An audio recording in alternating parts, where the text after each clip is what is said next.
नमस्कार, आप देख रहे हो हम टीवी भारत। मध्य प्रदेश अब सिर्फ इतिहास और संस्कृति ही नहीं बल्कि एडवेंचर और इको टूरिज्म का नया हब बनने को और बढ़ रहा है।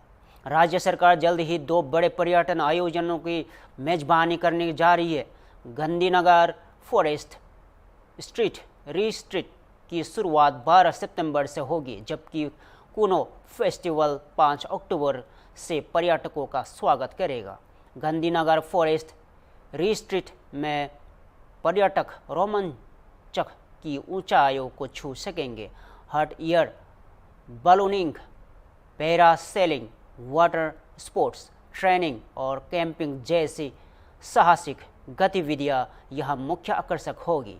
वही कुनो फेस्टिवल जो कुनो नेशनल पार्क में आयोजित किया जाएगा, वहां पर्यटक जंगल safari, tribal dance, food festival और आर्ट एग्जीबिशन का लुत्फ उठा सकेंगे। सरकार का कहना है कि यह आयोजन स्थानीय पर्यटन, रोजगार और अर्थव्यवस्था को बढ़ावा देंगे।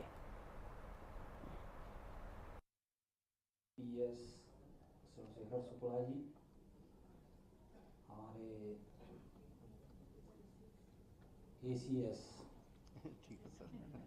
ताजा मामला प्रमोशन हो गया तो थोड़ा सा आपको बहुत बहुत बधाई देते हैं। मैं चाहता हूँ तालियां बजाकर सब लोग सबकी तरफ से आपको बहुत बहुत बधाई। हमारे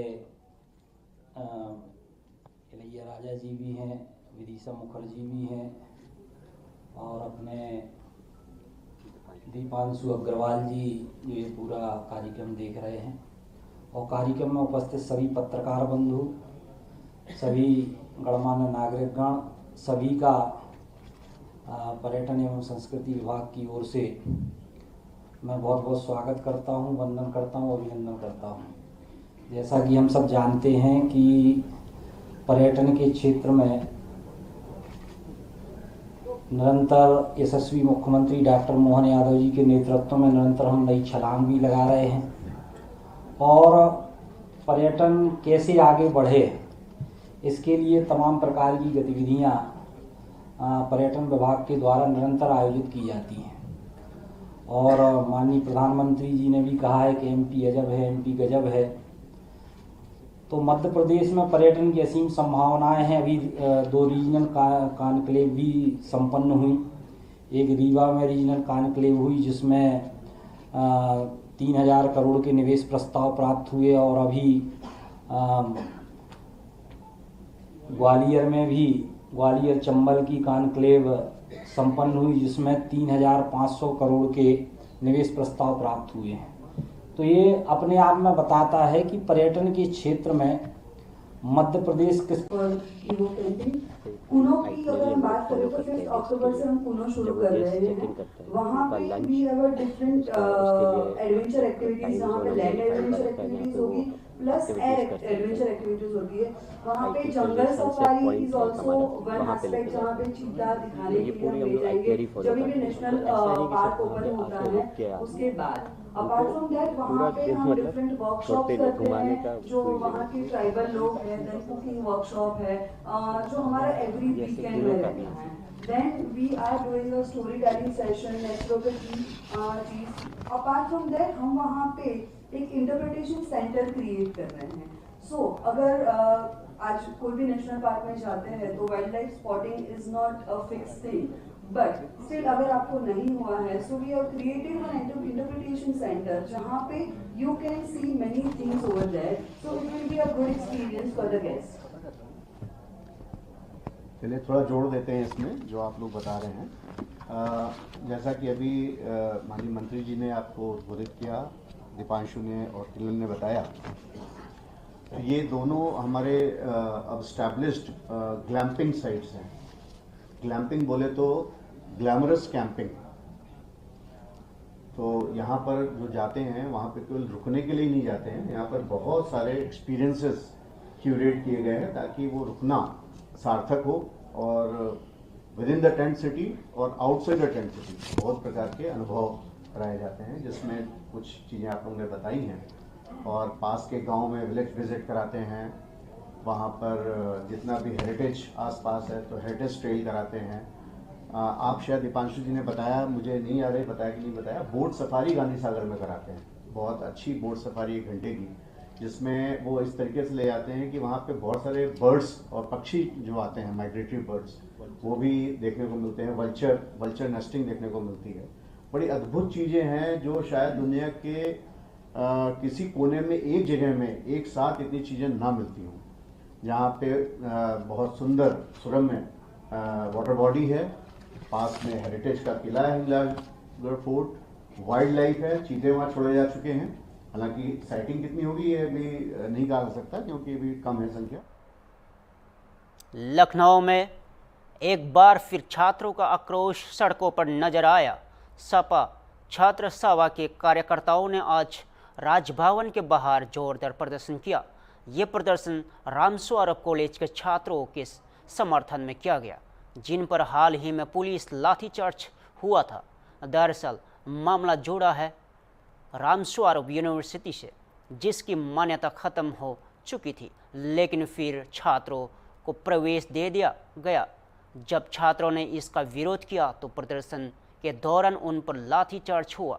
इस घटना में सीओ समेत 3 पुलिस अफसरों पर कार्रवाई भी की गई, लेकिन छात्र संगठनों का गुस्सा अभी शांत नहीं हुआ है। सपा छात्र सभा ने साफ कहा है कि छात्रों के भविष्य के साथ खिलवाड़ बर्दाश्त नहीं किया जाएगा।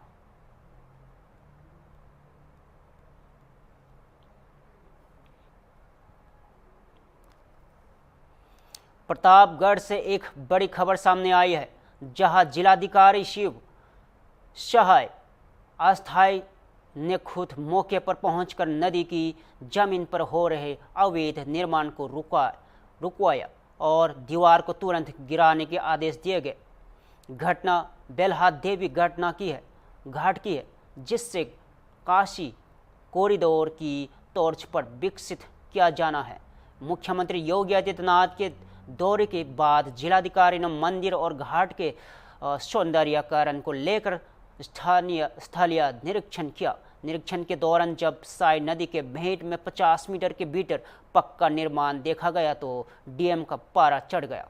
उन्होंने मौके पर मौजूद हल्का लेखपाल को फटकार लगाए और दीवार को तुरंत गिरवा दिया। डीएम ने अफसर को चेतावनी देते हुए कहा, दीवार अभी गिराओ, नहीं तो सस्पेंड कर दूंगा। बेल्हा देवी मंदिर परिसर और घाट क्षेत्र में किसी भी प्रकार के अतिक्रमण पर अब प्रशासन की जीरो टॉलरेंस नीति अपनाई जा रही है। प्रस्ताव हो कैसा रहने वाला? देखिए, अभी कुछ दिन पहले माननीय मुख्यमंत्री जी का जनपद में आगमन हुआ था और उन्होंने स्पष्ट रूप से निर्देश दिया था कि माँ बेल्हा देवी मंदिर का जो भी यहाँ पे संभावनाएं हो सकती हैं यहाँ के विकास की, उन सभी संभावनाओं को एक्सप्लोर करते हुए और एक इंटीग्रेटेड प्रोजेक्ट बना करके आप शासन को प्रेषित करेंगे। तो उसी के क्रम में आज मेरे द्वारा यहाँ पे इंस्पेक्शन किया गया है। शासन के जो ऑलरेडी परियोजनाएं चिन्हित हैं, जिन पे पैसा आया हुआ है, उनका निरीक्षण किया गया है। घाट नदी के दोनों तरफ जो अतिक्रमण है उसको चिन्हांकित करके हटाने के निर्देश दिए हैं। तो आज कुल मिलाकर के हम समस्त अधिकारियों की टीम हमारे साथ है और हम लोग यही देख रहे हैं कि कहाँ पे कितनी संभावनाएं हो सकती हैं, किस तरीके से इसको एक इंटीग्रेटेड अप्रोच के रूप में, कॉम्प्लेक्स के रूप में कैसे डेवलप किया जा सकता है। सर, घाट के दोनों तरफ क्या इसका डेवलपमेंट होगा? जैसे जी बिल्कुल, घाट के दोनों तरफ ये पूरा एक उसी परियोजना का हिस्सा होगा। जी थैंक यू। बागपत से इस वक्त की सबसे बड़ी और चिंताजनक खबर सामने आ रही है। बढ़ते यमुना के जल स्तर ने इलाके में हाहाकार मचा दिया है। खेत खलिहान पानी में डूब चुके हैं और दर्जनों गांव में बाढ़ का खतरा मंडरा रहा है। सबगा, टंडा, ककोर, भद्रखा, छपरौली, कविकाला जैसे गांव जलमग्न हैं। बाढ़ चौकियां डूब चुकी है और ग्रामीण खुले आसमान के नीचे रहने के मजबूर है। किसानों के खरीफ की फसलें पूरी तरह बर्बाद हो गई है। बिजली सप्लाई बंद, झुग्गियां डूबी और जमीन कटाव की मार ने इलाके को पूरी तरह संकट में डाल दिया है। हाथिनी कुंड बैराज से छोड़े गए पानी का असर आने वाले 48 से 60 घंटे में भगपात में दिखेगा और हालत अगर ऐसे ही रहे तो तबाही की तस्वीर और भी भयावह हो सकती है। ग्रामीणों का कहना है कि प्रशासन की तरफ से कोई ठोस राहत या बचाव इंतजाम नहीं किए गए हैं। क्या नाम है आपका? मेरा नाम है अनीस राणा जी। यमुना नदी उफान पर है। यमुना नदी तो पूरी उफान पे जी दिख रही और नुकसान बहुत ज़्यादा हो रहा है। एक लड़का भी जुनेद नाम का अभी डूबा है, कोई 40-45 मिनट हो लिए और कम से कम 500 बीघे जंगल भी काट दिया। गांव भी पूरे खतरे पे हैं और अधिकारी भी यहाँ कोई गौर नहीं दे रहे। या ठोकर वोकर लग जा, ठोकर लगनी चाहिए यहाँ से। गाँव के बंदे की बंदा भी बनना चाहिए जैसे हरियाणा की तरफ बन रहा, और यहाँ कोई ऐसी सुविधा नहीं है। गाँव पूरा खतरे के स्थिति है। कितने गाँव हैं यमुना किनारे में जिनको जो खतरा मंडरा रहा है? कितने गाँव हैं? कम से कम है 20-25 गाँव हैं। जिला प्रशासन तो यहाँ कोई भी नहीं आ रहा, कौन देख रहा, बस आ गया कर्जा से अलर्ट कर रहा, कोई किनारे न जिए जमुना के, और वैसे कोई सुविधा है नहीं। क्या जानकारी? क्या खेतों में पानी पहुंचा अब तक? खेत तो कट गए जी सारे, खेत तो सारे कट के, छोड़ा ही नहीं कुछ, अंजन बंजन सब बह गए। कौन सी फसल का नुकसान हुआ है? फसल हुआ इसमें ज्वार बो रखी थी, मुंजी धान थी और लौकी बो रखे थे, बाजरा था, बहुत फसल थी। बरेली से एक दिल दहला देने वाली घटना सामने आई है जिसने पूरे इलाके को स्तंभ कर दिया है। फरीदपुर थाना क्षेत्र में 6 साल की मासूम बच्ची के साथ दुष्कर्म की वारदात सामने आई है। जानकारी के मुताबिक आरोपी बच्ची का पड़ोसी है और 3 बच्चों का पिता भी बताया जा रहा है। घटना की सूचना मिलते ही पुलिस ने आरोपी के घर दबिश दी लेकिन फरार हो गया। बच्ची के गले पर चोट के निशान भी पाए गए। उससे तुरंत मेडिकल जांच के लिए हॉस्पिटल भेजा गया। एसपी ग्रामीण आंशिक ने पुष्टि की है कि आरोपी की तलाश जारी है और जल्द गिरफ्तारी की बात कही है। इस वारदात ने एक बार फिर समाज में बच्चों की सुरक्षा और अपराधियों की मानसिकता पर गंभीर सवाल खड़े कर दिए हैं। दिनांक 2 सितंबर 2025 को थाना फरीदपुर स्थित ग्राम बिलौआ से एक 7 वर्षीय बच्ची के साथ दुष्कर्म की घटना कारित करने की सूचना प्राप्त हुई और उसके पश्चात थाना फरीदपुर पुलिस मौके पर पहुंची तो यह ज्ञात हुआ कि इस घटना को इनके पड़ोसी द्रोणपाल द्वारा कारित किया गया है। द्रोणपाल फिलहाल मौके से फरार है। इसकी गिरफ्तारी हेतु 3 टीमों का गठन किया गया है। परिवारजनों से तहरीर प्राप्त कर सुसंगत धाराओं में अभियोग पंजीकृत किया जा चुका है। इसके अतिरिक्त इसकी गिरफ्तारी जल्द से जल्द सुनिश्चित की जाएगी और कठोरतम कार्रवाई भी सुनिश्चित की जाएगी। नक्सलवाद के खिलाफ केंद्र सरकार की जंग अब निर्णायक मोड़ पर है। केंद्रीय गृह मंत्री अमित शाह ने साफ शब्दों में कहा है कि जब तक अभी नक्सली आक्रमण अकस्मात नहीं कर देते, पकड़े नहीं जाते या पूरी तरह खत्म नहीं कर दिए जाते, तब तक सरकार चैन से नहीं बैठेगी। गृह मंत्री शाह ने ये बयान नई दिल्ली में दिए जहां उन्होंने CRPF, Chhattisgarh police, district reserve guard, DRG और कोबरा कमांडो को ऑपरेशन ब्लैक फॉरेस्ट की सफलता के लिए सम्मानित किया। यहां ऑपरेशन हाल ही में छत्तीसगढ़ के कुर्रे गुडटुल्लू पहाड़ी पर अंजाम दिया गया, जिससे अब तक का सबसे बड़ा नक्सल विरोधी अभियान माना जा रहा है। अमित शाह ने वीरता और समर्पण के लिए सभी जवानों को बधाई दी और कहा, प्रधानमंत्री नरेंद्र मोदी के नेतृत्व में देश अब उस दिशा में बढ़ रहा है जहां नक्सलवाद का पूरी तरह खत्म होगा। तेलंगाना की राजनीति में एक बड़ा उलटफेर सामने आया है। बीआरएस नेता और तेलंगाना जागृति की संस्थापक की कविता ने बुधवार को पार्टी से इस्तीफा दे दिया है। यह इस्तीफा ऐसे समय आया जब एक दिन पहले ही बीआरएस प्रमुख और उनके पिता के चंद्रशेखर राव ने उन्हें पार्टी से निलंबित कर दिया गया था।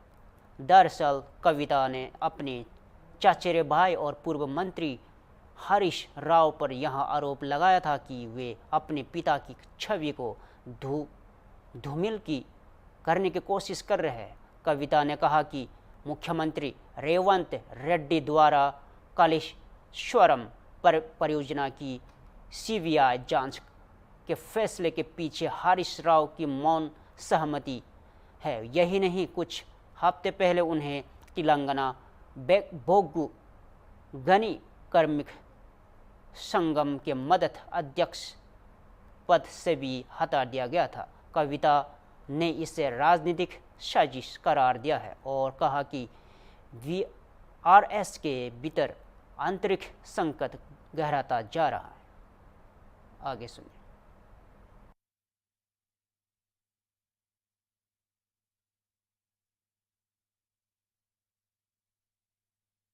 लेकिन जो भी मुझे रिस्पॉन्सिबिलिटी दिया गया था, मैंने पूरे शिद्दत के साथ काम किया है। कभी भी मैंने तेलंगाना के लोगों के खिलाफ काम नहीं किया है। लेकिन आज चंद लोग बीआरएस पार्टी में, हमारे आसपास पिताजी के इर्द गिर्द थोड़े लोग, जिनके जो वेस्टेड इंटरेस्ट है, जिनको अपनी ही फायदा की जो सोच है, ऐसे लोग बीआरएस पार्टी में उनका लीड रोल हो गया है और उनके वजह से उन्होंने मेरे पिताजी के ऊपर, मैं ऐसा मानती हूँ, दबाव बना के मुझे पार्टी से निकालने का काम किया है। लेकिन अल्टीमेटली मैं ये मान के चलती हूँ कि मैं तेलंगाना की बेटी हूँ। मैं जब तेलंगाना में आके तेलंगाना के आंदोलन में शामिल हो गई, मैं रास्ते पे चली, मैंने लाठी खाई, मैं जेल भी गई। हर तरीके का जो भी कोशिश हो सकता है तेलंगाना के अलग रियासत हासिल करने के लिए, मैं वो तमाम कोशिशों में शामिल थी। मैं तो आंदोलन से आई हूँ, इन्होंने अभी मुझे पार्टी से, सियासत से निकालने का काम किया है, तो मैं फिर आंदोलन में चली जाऊंगी। लेकिन मैं बीआरएस पार्टी से, हमारे पिताजी से यही रिक्वेस्ट करना चाहती हूँ कि आपके इर्द गिर्द जो लोग जमा हुए हैं, उनकी नीयत के बारे में आप सोचिए। क्या वो पार्टी के लिए काम आएंगे? आप इसके ऊपर गौर कीजिए। हमारे परिवार को तोड़ने का काम उन्होंने आज किया है। बीआरएस पार्टी के परिवार को तोड़ने का काम आज उन्होंने किया है। और ये किसके फायदे के लिए उन्होंने किया है? तेलंगाना के आवाम के फायदा के लिए उन्होंने नहीं किया है, उनके खुद के फायदा के लिए किया है। तो मैं मेरे पिताजी से, बीआरएस पार्टी से यही रिक्वेस्ट करना चाहूंगी कि ऐसे लोगों को पहचानिए, उनकी असली रूप आप पहचानिए और उनके ऊपर जो भी एक्शन हो सकता है वो लीजिए। और मैं तेलंगाना चीफ मिनिस्टर रेवंत रेड्डी जी से भी डिमांड करती हूं कि आपने जो बीआरएस के परिवार को तोड़ने का आज काम किया है, हमारे बीआरएस में जो धोखेबाज लोग हैं उनसे मिलके आपने जो बीआरएस के परिवार को तोड़ने का कोशिश किया है, तेलंगाना की आवाम आपको इसका जवाब जरूर देगी। Thank you. जय तेलंगाना। इंदौर से एक ऐसा मामला सामने आया है जिसने प्रदेश को झकझोर कर दिया है। सरकारी हॉस्पिटल के NICU यानी नवजात शिशु गहन चिकित्सा इकाई में चूहे के काटने से एक नवजात की मौत हो गई है। खबरों के मुताबिक चूहों ने एक नवजात की उंगलियां कुतर दी, जबकि एक अन्य शिशु के सिर पर और कंधे पर गंभीर चोटें आई। दोनों ही शिशु बेहद गंभीर हालत में थे और PICU में भर्ती थे। यह घटना सिर्फ एक लापरवाही नहीं बल्कि एक व्यवस्थागत विफलता का भयावह उदाहरण है। मुख्यमंत्री उप मुख्यमंत्री राजेंद्र शुक्ला ने इस मामले पर तत्काल एक्शन लिया है। कीट नियंत्रण एजेंसी पर 1 लाख रुपए का जुर्माना लगाया गया है। नर्सिंग अधीक्षक को हटा दिया गया है। 2 नर्सिंग स्टाफ सस्पेंड हुए हैं और शिशु रोग विभाग का अध्यक्ष को कारण बताओ नोटिस जारी किया गया है। हालांकि उप मुख्यमंत्री ने यह भी कहा कि शिशु जन्म से ही गंभीर स्थिति में थे। उनके फेफड़े, किडनी और आंतों में जन्मजात टिकते भी थे, जो मौत की मुख्य वजह बनी। लेकिन अस्पताल से चूहे द्वारा काटे जाने की घटना से लापरवाही की पोल खोल दी है। एक उच्च स्तरीय जांच समिति भी बनाई गई है जो पूरे मामले की निगरानी करेगी। बहुत ही गंभीर मामला सामने आया है जिस पर बहुत ही त्वरित कार्रवाई हुई है, क्योंकि आमतौर पे पेस्ट कंट्रोल यदि सही समय पर कर दिया जाता है तो चूहों का प्रवेश नहीं हो सकता है। लेकिन वहाँ पर एक चूहा अंदर आ पाया। इसका मतलब ये है कि पेस्ट कंट्रोल में करने में देरी हुई है, लापरवाही हुई है। इसीलिए पेस्ट कंट्रोल करने वाली ये जो एजेंसी है उस पर 1 लाख रुपए का जुर्माना भी लगाया गया है और उसको टर्मिनेट करने की नोटिस भी दी गई है। जो नर्सिंग सुपरिटेंडेंट है उनको हटाया है और जो 2 नर्सिंग ऑफिसर हैं उनको सस्पेंड किया है। जो HOD है शिशु रोग विभाग की, उसको भी शो कॉज नोटिस दिया है कि इस प्रकार की लापरवाही क्यों हुई है। वो बच्चे दोनों PICU में थे, पीडियाट्रिक ICU में, और जन्मजात बहुत ही गंभीर स्थिति में दोनों बच्चे थे, जिनकी आंत और लंग्स और किडनी से संबंधित उनको कमियां थी, जिसके कारण ऐसे बच्चों को PICU में रखा जाता है क्लोज ऑब्जर्वेशन में। तो स्थिति तो उनकी गंभीर थी। ये भी पता किया गया है कि चूहे ने कितना अटैक किया है। तो एक दांत चूहे का उसके हाथ में गाड़ा था, लेकिन हाथ में कोई ऐसा डैमेज नहीं था जिसके कारण कि हाथ को नुकसान हुआ, जैसा कि बीच में आया कि हाथ ही कुतर लिया है। तो कुतरने जैसी बात नहीं थी, लेकिन एक दांत जरूर गड़ा था। और मौत का मुख्य कारण जो बताया गया है कि जो लंग्स और आंत उनके नॉन फंक्शनल थे शुरू से ही, मौत का कारण वो ज़्यादा है। लेकिन चूहे का उस वार्ड में प्रवेश करके यदि एक दांत भी गड़ा है तो ये लापरवाही साफ साफ दिखाई देती है। इसलिए लापरवाही करने वाले जितने भी संबंधित लोग रहे हैं, नर्सिंग स्टाफ से लेके HOD से लेके और एजाइल कंपनी से लेके, सभी के खिलाफ कार्रवाई हुई है। सर, जो कार्रवाई कह रहे हैं इस तरह की घटना पहले भी आ चुकी है सामने, तो आप मानते कार्रवाई पर्याप्त है? नहीं, कार्रवाई जैसा मैंने बताया कि एक उच्च स्तरीय जांच कमेटी भी बना दी है, जो वहाँ के सीनियर्स हैं, और राज्य शासन में भी हमने प्रमुख सचिव से कहा है कि यहाँ से भी एक टीम बना के और उसको इस प्रकार की स्थिति क्यों निर्मित हुई, इसकी जांच की पुख्ता रिपोर्ट प्रस्तुत करें, जिससे कि आगे जो आवश्यक कार्रवाई हो, कड़ी कार्रवाई हो सके, वो करेंगे। सर, इस तरह की जो घटना है कि पुनरावृत्ति ना हो, उसको लेकर के सरकार क्या सोच रही है, क्या कुछ कर रहा है स्वास्थ्य विभाग? किसी भी कीमत पर इस प्रकार की घटना की पुनरावृत्ति नहीं होगी, हम इसको सुनिश्चित करेंगे।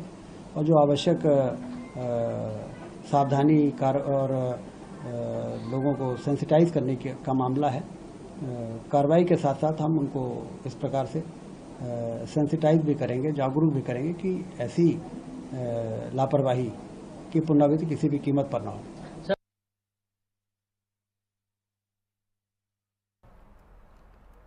फिलहाल के लिए इतना ही। देश और प्रदेश से जुड़े हर खबरों के लिए जुड़े रहे हम टीवी भारत के साथ।